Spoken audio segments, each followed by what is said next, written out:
Қадірлі ұстаздар, сіздерді кәсіби мерекелеріңіз мұғалімдер күнімен шын жүректен құттықтаймын.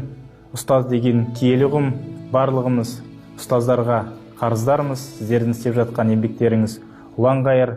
Ұстаз болу әрине де оңай емес. Сондықтан министрлік бүгін осы мұғалімдерімізге тиісті жағдай жасау үшін, жалақысын көтеру үшін, қағазбастылықтан айыру үшін, жалпы ұстаз болу, жақсы мәртебе болу үшін үлкен жұмыс жасайтын болады. Осы мәселе бойынша мемлекет басшысында да тапсырмасы бар.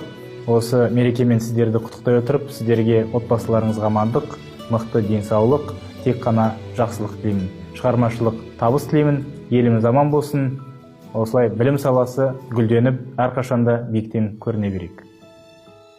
Дорогие учителя, с большим удовольствием поздравляю вас с профессиональным праздником, Днем Учителя. Профессия учителя является очень сложной, но в то же время очень интересной и очень важной для развития нашей страны, для будущего нашей страны. Государством сегодня создаются условия, принимаются меры для создания благоприятных условий для наших педагогов. Такие поручения и такие задачи перед нами ставит глава государства.